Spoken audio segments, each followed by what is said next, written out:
सर्वांनी बोर्डकडे पाहायचं आहे, ठीक आहे? Look at the board. बोर्डवर काय लिहिलेलं आहे मी तुम्हाला वाचून पण दाखवणार आहे आणि समजावून पण सांगणार आहे. Okay, repeat after me. मी वाचणार, तुम्ही माझ्या मागून थोडंसं रिपीट करायचं, 2-4 वाक्य. Okay. Eco club for mission life. Eco club for mission life. बघा, याचा अर्थ असा आहे की लाईफ म्हणजे आयुष्य, जीवनासाठी प्रत्येक शाळेमधून विद्यार्थ्यांसाठी इको क्लबची स्थापना करण्यात येत आहे. माझ्याकडे पाहायचं आणि बोर्डकडे पण पाहायचं, ठीक आहे? Eco club for mission life म्हणजे आपल्याला सुंदर आयुष्य जर जगायचं आहे तर आताच्या काळाची गरज आहे की आपल्याला इको फ्रेंडली बनावं लागेल. कसं बनावं लागेल? Eco friendly. आता इको फ्रेंडली म्हणजे काय? की आपल्या बाजूला जे जंगल आहे, नद्या आहेत, पर्वत आहे, निसर्ग आहे, त्या सुंदर गोष्टींचं आपल्याला जतन करायचं आहे. काय करायचं आहे? जतन करायचं आहे म्हणजे सांभाळायचं आहे. त्यांना नुकसान करायचं नाही किंवा त्यांचा जो वापर करताना काटकसर करायची आहे. आता नेमकं काय आहे ते आपण बघू. यामध्ये बघा, पहिला मुद्दा आहे, इंग्लिशमध्ये मी मुद्दाम लिहिलाय जेणेकरून आपण हे रोज वाचणार आणि हे सगळे शब्द तुम्हाला पाठ होणार. Okay, are you ready?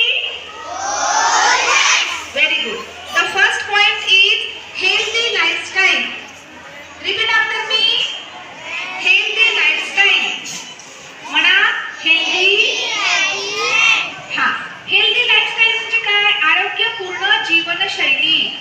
आता हे शब्द फार अवजड आहे. म्हणजे काय? की आपली तब्येत चांगली राहावी यासाठी आपण काय करायचं? आपण लहान मुलं आहोत, बरोबर? लहान मुलं आहोत तर आपल्याला फक्त स्वतःची आणि परिसराची काळजी घ्यायची आहे. स्वतः स्वच्छ राहायचं, दररोज आंघोळ करायची, नख, डोळे, कान, दात यांची स्वच्छता ठेवायची. त्यासोबतच घराच्या आजूबाजूचा परिसर स्वच्छ ठेवायचा. आणि आपण दिवसभर कुठे असतो? दिवसभर कुठे असतो? मग शाळेचा परिसर सुद्धा स्वच्छ आणि सुंदर ठेवायचा आहे. त्यामुळे आपलं लाईफ म्हणजे आपलं आयुष्य सुंदर होणार आहे आणि हेल्दी होणार आहे. म्हणजे आपली तब्येत वारंवार बिघडणार नाही. आता दुसरा पॉइंट बघा, look at the black board, look at the green board. Okay, say no to plastic. Say no to what? Plastic. प्लास्टिकला नाही म्हणायचं आहे. म्हणजे जमेपर्यंत प्लास्टिकच्या वस्तू कमी वापरायच्या आहे. आपण काय करतो? छोट्या छोट्या गोष्टींसाठी पॉलिथिनचा वापर, प्लास्टिकचा वापर करतो. पिण्याच्या पाण्याची बॉटल किंवा पॉलिथिन, पिशवी, बऱ्याच साऱ्या गोष्टी असतात ज्या गरज नसताना सुद्धा आपण आपल्या घरी आणतो.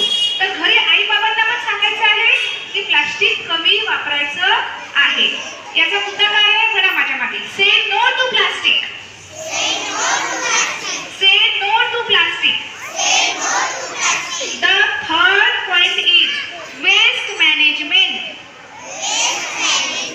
Waste management. आता बघा, वेस्ट म्हणजे मी कसा हा कसा केला? वेस्ट म्हणजे जे आपल्या कामाचं नाही. बरेचदा आपण वापरलेलं असते ना त्याचा पुनर्वापर करतो. म्हणजे पिण्याच्या पाण्याची बॉटल असते विकत आणलेली, ती पुन्हा पुन्हा वापरतो, आहे की नाही?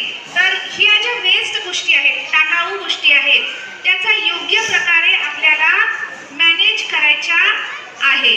ठीक आहे, तिसरा पॉइंट समजला. दुसरा पॉइंट आहे से नो टू प्लास्टिक आणि तिसरा पॉइंट आहे वेस्ट मॅनेजमेंट. म्हणजे टाकाऊ वस्तू ज्या आहेत त्यांना जाळायचं नाही. ज्या प्लास्टिकच्या वस्तू आहेत आपल्या शाळेच्या परिसरामध्ये जे प्लास्टिक पडलेले असतात तिकडे नाही पाहायचं बेटा. कुठे पाहायचं आहे? Look at me. माझ्याकडे पहा आणि लिसन टू मी. म्हणजे माझं बोलणं काय करायचं आहे तुम्हाला नीट ऐकायचं आहे. द फोर्थ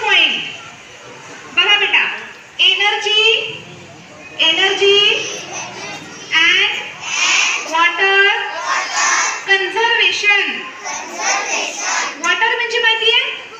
वॉटर म्हणजे व्हेरी गुड, नाईस.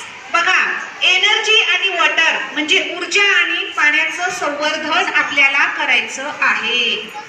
आपल्याकडे जो नळ आहे त्याची एवढी मोठी धार आहे आणि आपण छोट्याशा कामासाठी सुद्धा फुल स्पीड मध्ये त्या नळाचा वापर करतो. पाणी वाया जाते की नाही?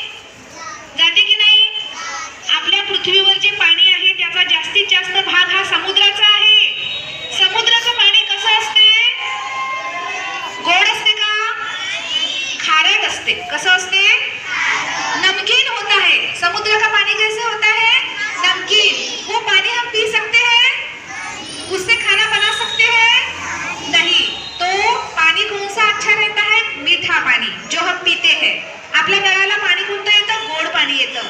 ते गोड पाणी फार कमी आहे पृथ्वीवर, तर त्याचा वापर आपल्याला कसा करायचा आहे? जपून करायचा आहे. व्हेरी गुड, खूप छान शब्द सांगितला. जपून वापर करायचा आहे. सगळ्यांचं लक्ष आहे माझ्याकडे? हा, raise your left hand. Okay, very good. Hands down. आता बघा, 5वा पॉइंट आहे ट्री प्लांटेशन. कोणता आहे? Tree plantation. ट्री म्हणजे काय? Very good. ट्री म्हणजे काय? प्लांटेशन म्हणजे झाड लावणे. झाड लावणे म्हणजे वृक्षारोपण. आपल्याला जमेल तितक्या जास्ती प्रमाणामध्ये झाडं लावायची आहे. प्रत्येक विद्यार्थ्याला त्याच्या घरी कुंडीमध्ये, जमिनीमध्ये 5-5 झाडं लावायचे. किती झाडं लावायचे? काही झाडं मोठे वाढणारे, उंच वाढणारे लावायचे आणि काही झाडं फुलझाडं, फळझाडं लावायचे आहेत. ठीक आहे? आणि त्यांचा फोटो पण काढायचा आहे. तर 5ही मुद्दे तुम्हाला समजले? बघा, तर हे 5 मुद्दे आपण कशाच्या अंतर्गत पाहिले? माझ्या मागून म्हणा, eco club for mission life. बघा, आपल्या शाळेमध्ये काय काय चालू आहे तुम्हाला माहिती असायला पाहिजे. इको क्लबच्या अंतर्गत आपण परसबाग तयार केलेली आहे, फुलबाग तयार केलेली आहे. बरोबर? आपण आपल्या शाळेच्या परिसरामध्ये कुठेही प्लास्टिक पडलेलं दिसणार नाही आणि प्लास्टिकच्या वस्तूंना आग लावायची नाही, कारण त्यापासून जो धूर निर्माण होतो तो आपल्या शरीरासाठी अतिशय घातक असतो. आपल्या शरीराला इजा होऊ शकते, श्वास घ्यायला त्रास होऊ शकतो. ठीक आहे? तर या अंतर्गत आपल्याला आता काम करायचं आहे. घरीही काम करायचं आहे आणि शाळेत सुद्धा काम करायचं आहे. समजलं सर्वांना? हा क्लब समजला? काय आहे या क्लबचं नाव? Very good. Eco club for mission life. छान लाईफ जगायचं असेल तर आपल्याला इको फ्रेंडली व्हावंच लागेल. इको फ्रेंडली व्हावंच लागेल. मग पाणी जपून वापरायचं, गॅस जपून वापरायचा, सौर ऊर्जा जपून वापरायची, इलेक्ट्रिक बिल जपून वापरायचं, झाडं लावायचे आणि हेल्दी लाईफस्टाईल आपलं तयार करायचं. त्यासाठी स्वच्छता अतिशय महत्वाची आहे. समजलं? चलो, करणार सर्वांनी काम? सर्व काम करणार? झाडं लावणार? रोज आंघोळ करणार? दररोज शाळेत येणार? दररोज अभ्यास करणार? Very good. एकदा सर्वांनी म्हणा, ओ येस. नाईस. चलो, एक साथ खड़े हो.